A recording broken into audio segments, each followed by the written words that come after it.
Mindset changes for early retirement and full-time travel. Welcome to No Borders with Brian and Carrie. We're really excited to have you here. Today what we kind of want to discuss is just a lot of those things that take place, you know, the mind shift you have to make when you're giving up that full-time job and either going to be retiring and staying home or doing what we do and doing full-time travel. Yeah, I hear it all the time. You know, we get messages, I'm not ready to full-time travel. I'm 65 and I don't plan on quitting my job anytime soon.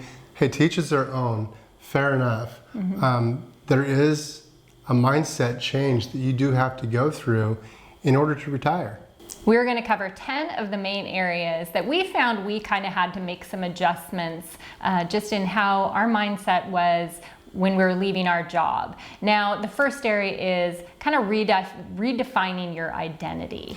Yeah, figure out who you are and who you want to be as far as you don't have that job anymore. I think some professions struggle with it a lot more than others. But I just talked to a gentleman the other day. He was in computer science and he got away from it, retired, full-time travel. Down the road, he had an opportunity to get back into it, being a nomad and working 10, 12, 15 hours a week. He turned it down because he felt like he'd already got past that identity that he was in. He was now retired, but it took some adjustment. He did think about it. Yeah, I think that, you know, your initial feeling is when we are all facing that point of retirement, be it early or regular timing retirement, is that you think, oh, I'm going to have all my days free. I'm going to have all this time to just do whatever I want to do. That sounds really great until you're in the mix of it. And then all of a sudden, reality kind of hits that it is a lot of free time, you know, and there's an adjustment period that takes place. Yeah, what are you going to do all day? I'm going to golf, or I'm going to go fishing, or I'm going to do this woodwork, or whatever it might be. You can only do that for so long. And does it identify you? And I think we have found our niche here on YouTube. This gives us a purpose. It gives us something to do. It gives us a way to be creative. And we enjoy doing it. We enjoy doing it, and you know, I had always done the same career, you know, as far as doing office related work, and I loved my job. I love being behind a computer. And so when we first hit the road and we talked about doing vlogging and now doing the podcast, you know, I was like, I just don't know. I just wanted to blog. I didn't know if I wanted to actually have a camera in my face. And then we got into it and started to enjoy it. And then came to, even with the hours that we were putting into it, because it is a lot of time. We put a lot of time and energy into it. It really became something that I can't see not doing right now, because I need something to fill my time. I'm not a reader. I'm not somebody who can just sit and I don't know, play games on my phone, or you can only do so much sightseeing. You know, so I needed to fill my time. Yeah, and you know, I'm a researcher. I like to look things up and see what how we can improve and what we can do differently. And I'm telling you something, we learn something every day. We have never done anywhere close to a perfect video or podcast yet. We're going to get there someday. It could probably be 10 years from now. But we work at it every day, and it's something that's given us a purpose, and it's given us an identity. Yeah, so I think that that's just one of those things you're going to face no matter what job you were in. Some, like Brian was saying, are going to struggle a little bit more with this than others, but you know, you're going to have to just allow yourself that little bit of time to find that adjustment, to figuring out who you are now a little bit. We'll just put it that way. Like, what are you going to do? You aren't that accountant anymore. You aren't the, I don't know, a doctor or whatever, you know, so now you have to find that new thing that identifies you. Now, our second one was kind of a big one for me, and that was adjusting our expectations. We're going to go travel. We're not just going to stay home and retire. We hit the road. We were in Spain. We had all these ideas. Some things changed in the first 3 months along the way, but we were still on the road traveling. And I had these granular ideas that we would be just touring around, shooting videos, and having a great time. And it's not that we weren't having a great time, but shooting the videos wasn't as easy as I thought it was going to be. And you can only see a monument or a church or so many sights to see so many times. So it was something, we had down days, and I was wondering, what am I supposed to be doing right now? I'm sitting here doing nothing. And it became, it became something that I had to learn to be patient with. Well, we had to learn that it was okay to be bored when you're in another country. Yeah. So I think that it's always okay to be bored when you're in your home. You know, you just kind of feel like, oh, it's one of those days, there's nothing to go do, I'm bored or whatever. But when you're in another country, being bored seems wrong. You almost feel like you are doing something wrong. You know, like if you wouldn't even want to tell anybody that you felt bored, because they'd be like, are you kidding me? You're in Valencia, Spain, and you're bored. Right. We had to learn that that was okay. You know, it was really fine to just find a new balance in our life, and just, you know, the expectations for me, I had a vision more so of going to a destination and just being in a location and you know, because we travel and we're in a location for a month, kind of being one with the locals and just experiencing life. And I would say Brian had a bit more of expectation of probably being on the go a little bit more at the start. Yes. And so he had a harder time adjusting to the downtime. Yes.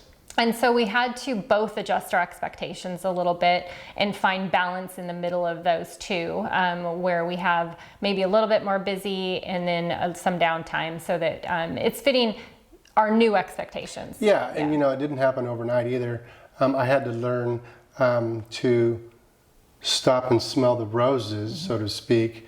It took me quite a while. I don't know the exact amount of time it took, but a good 6 to 8 months to learn to just stop and be patient. You know, you're programmed to go, go, go, go, go your entire life.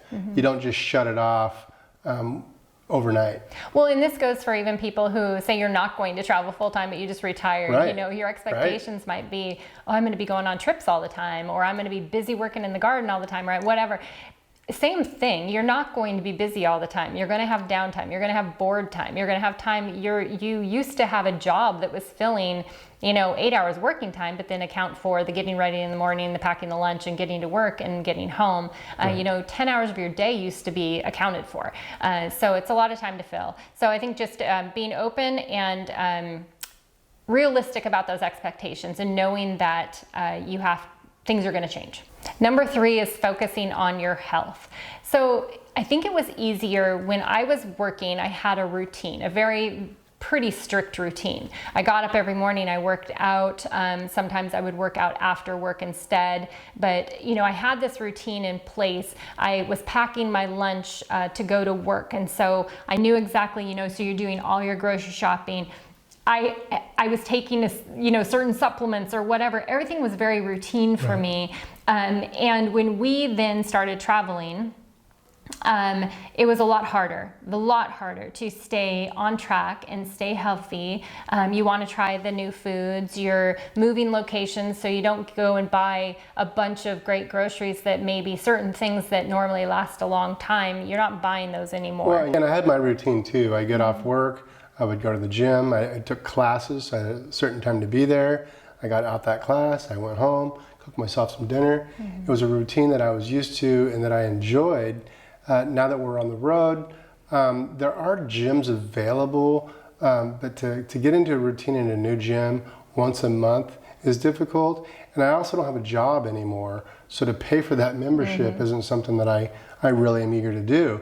So I've taken up running, fast walking, getting my exercise however I can.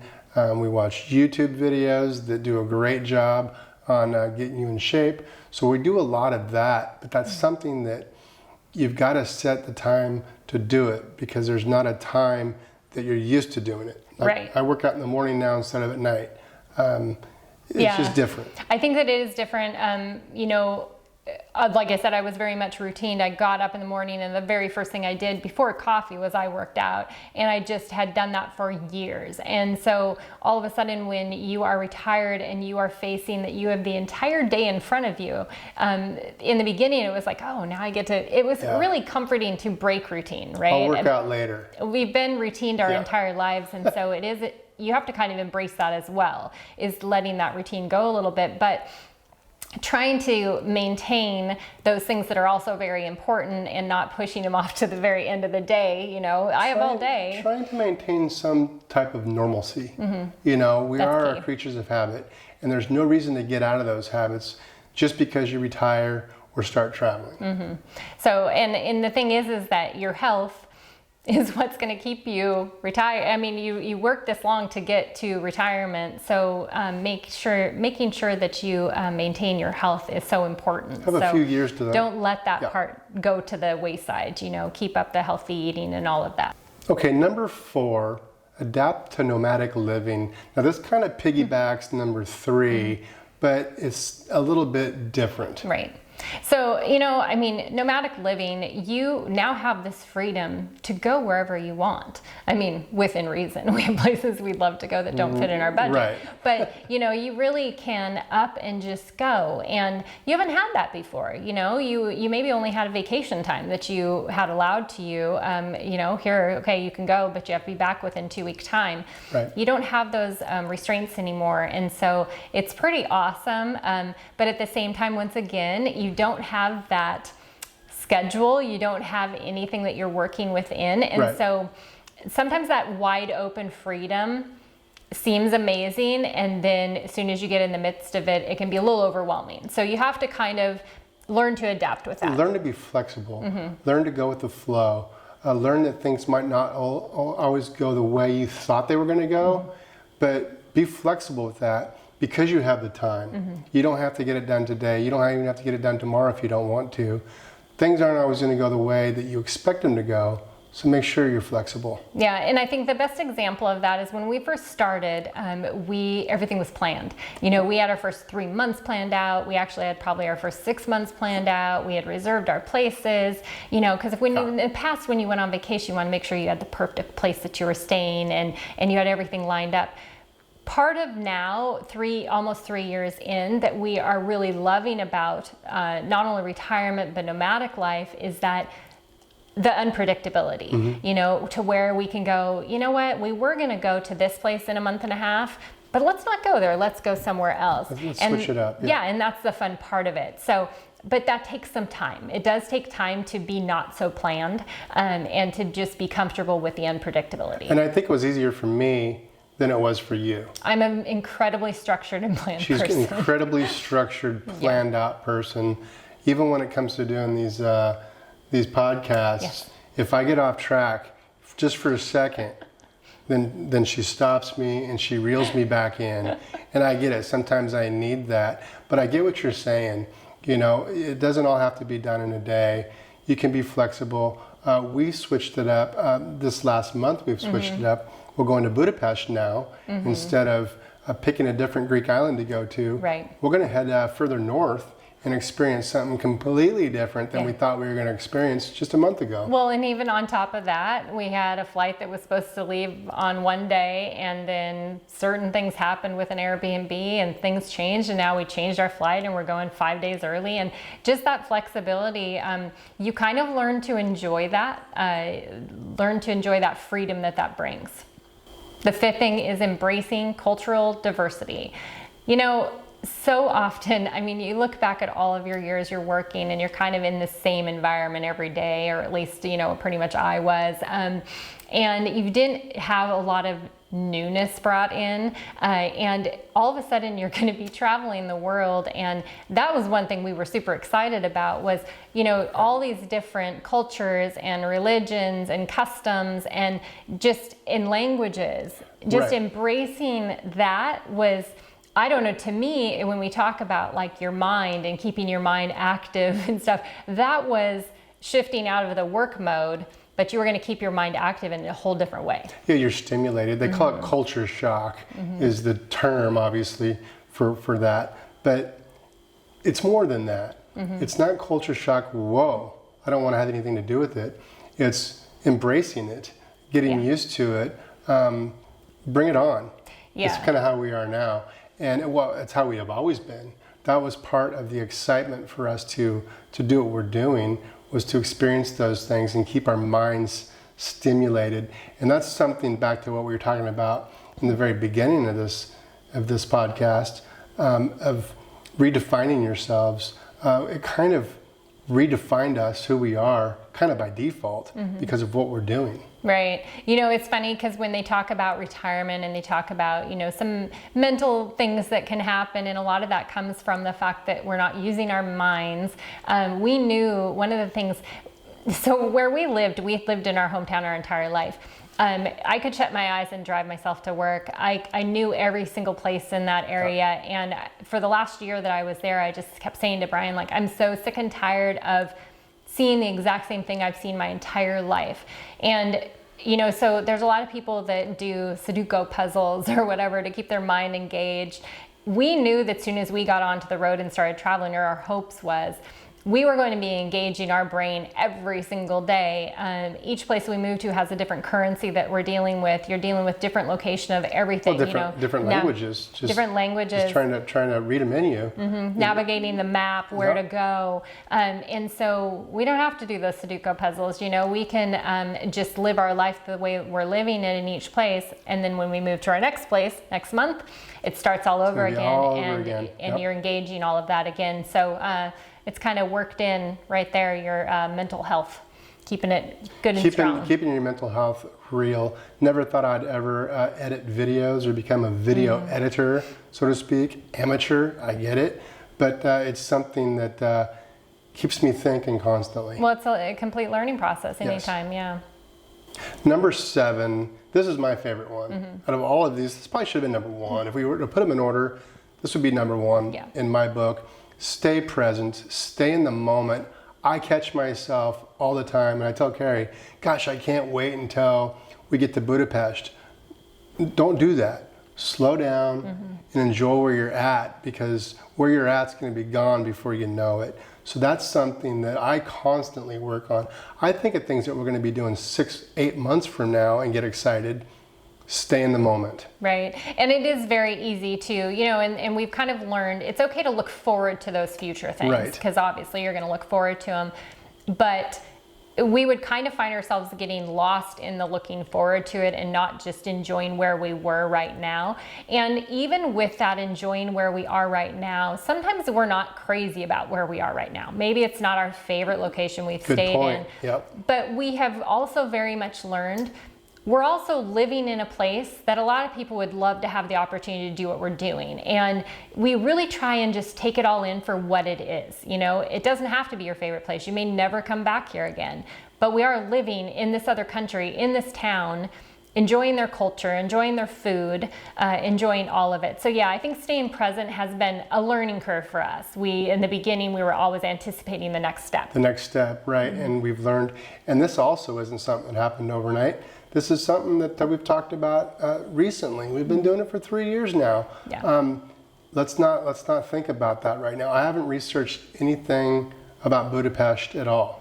We've done a little bit just because we love to. Have. Yeah, because I I want to know where we're staying and that'd be good to know. the location of where we're going to be, and you know, I need to know the general stuff like how easy is it to get to train station, things like that. So I always do that, but we try not to do too deep of research anymore because we do like to have there be a level of a surprise factor there. You're a planner. I'm more of a let's just go do it.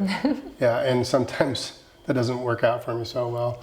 That's why I got Carrie around to help me out. Yeah, he complains about my planning, and then he's like, wait, did you plan that out? Wait.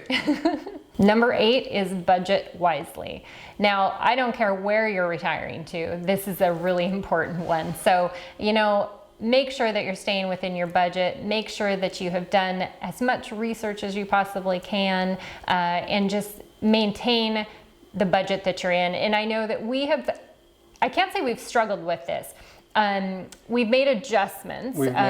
Especially with full-time travel. So when we started, we were like, oh, we're fine. We don't need a really nice Airbnb. We're going to be out exploring all the time. And then as soon as we started traveling, we very much realized that 80% of our time is spent in our Airbnb. So we do need it to be a comfortable, nice place. I will note that it doesn't have to be a really nice Airbnb or a really extravagant place. The place we're in now we love. It's a 1-bedroom, 1 bathroom, and we think it's fantastic, and it's within our budget. So that is great. We have upped our budget from where we started. Yes. But because we were getting some places that that we wouldn't wish up on anybody that we like. Unfortunately, we didn't have to up our budget that much to get nicer Airbnbs. I mean, we just really had to push it forward a little bit to jump kind of into that next level. But yeah, I think that just making sure that you maintain that budget, because the thing is, if you don't maintain that budget, your travels or your retirement, you're going to find yourself working again.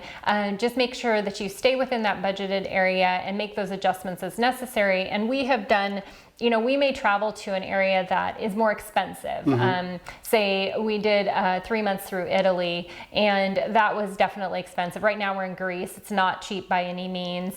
But to balance those times out, we then maybe find ourselves going to the Balkans, or we go to Southeast Asia and balance your budget out. So I don't care if you're retired at home or you're on the road, you can make those adjustments accordingly, going on trips or going and doing things that are entertainment wise. You can just kind of manage it, because nobody wants that retirement to end earlier than it should. Not at all. A good budget hack is do carry on only. That way you don't have any room for any souvenirs or extra clothes or anything like that. That's a twofold budget hack, because you don't have room for souvenirs, but you're also not paying to check your luggage. So there you go. So that's that's a good budget hack right there. It's a twofer. Number 9, prioritize flexibility. Now, make sure you stay flexible. We kind of mentioned this earlier, but it's one of those things that we feel is very important, is to stay flexible. There's unforeseen things that could come up, whether you're at home, whether you're on the road, wherever you might be in your retirement. Things are going to happen that you weren't planning on happening. So just stay flexible and deal with them as they come. Right, and we have learned very much to, I guess in a way, enjoy the flexibility like we were talking about, being able to be a little more spontaneous and do things and make changes. But I think also that flexibility, by just welcoming the flexibility a little bit, you avoid those, being upset when things don't go the way that you initially planned them to go, because there's always going to be things that don't go the way you planned them to go. Those stressful moments, you don't want to be, retired and middle-aged or older in life and be stressed about something that you don't really need to be stressed about. Just expect it's going to happen. When it does, you just take it head on.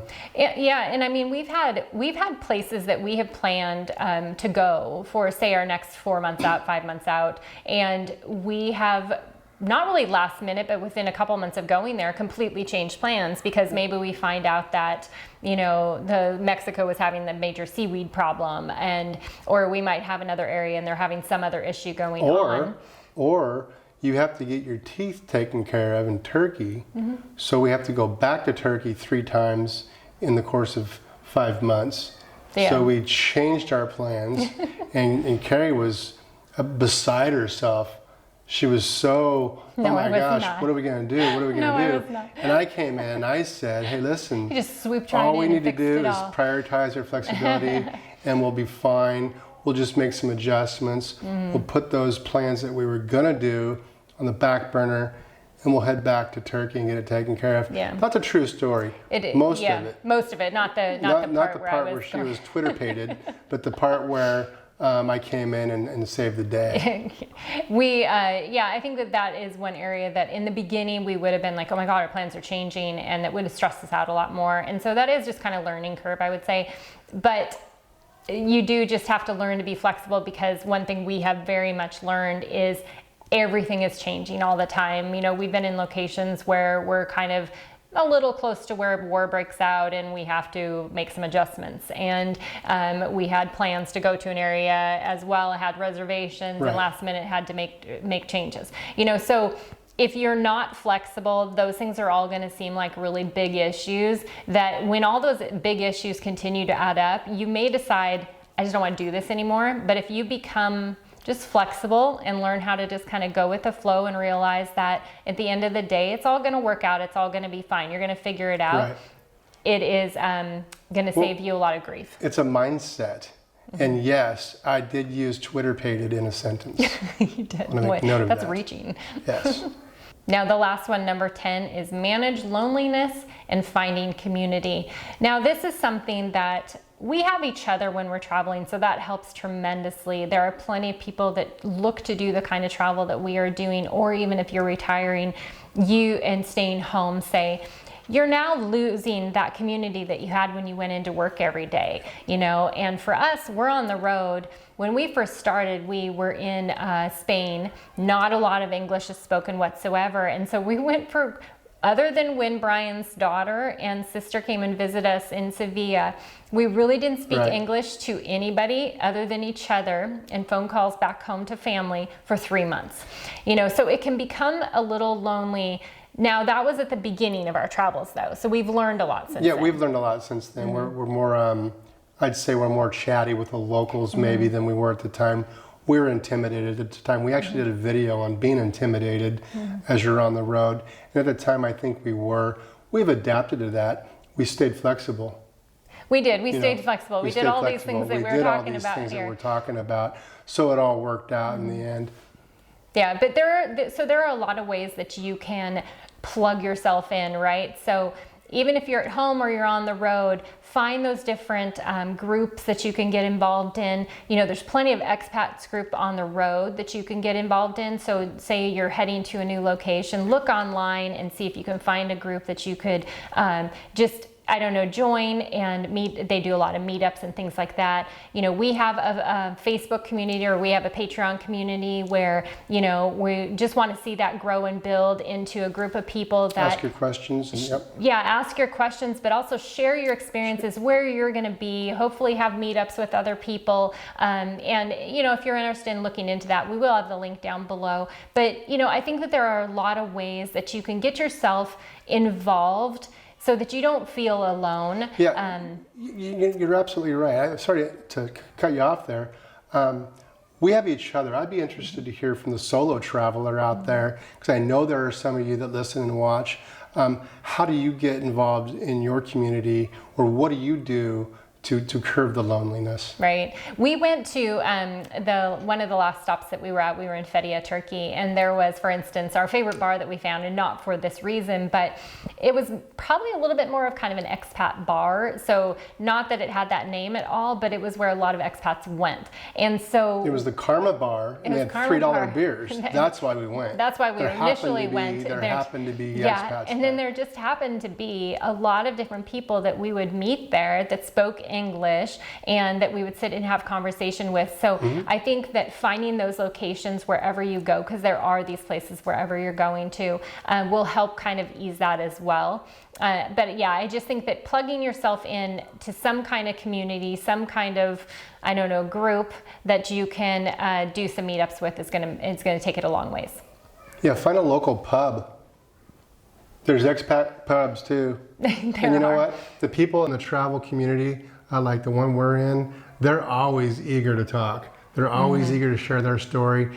And most importantly, they're always eager to listen to yours. Yeah, and it's a lot of fun. It's fun to, not only that's where we've learned a lot of different places other people have gone that maybe we hadn't even thought of going yet. So we love meeting people. Yeah, so we enjoy doing that and meeting up with other people. We're meeting some people this afternoon, and the first thing we're going to ask is, where have they been? What are they doing? What's their story? Yeah. Because your story, because you're a traveler, is just as interesting to us as ours may be to you. So yeah, get involved, get out there, and ask some questions. So we hope that this answered any of your questions as far as some of those challenges that you might face when you either retire or hit the road and start traveling. Now, if you want to find us on other platforms, you can find us on YouTube and Facebook, and you can find us on Instagram at Brian and Carrie, and then also you can find us on our website at brianandcarrietravels.com. And we will catch you next time. Cheers.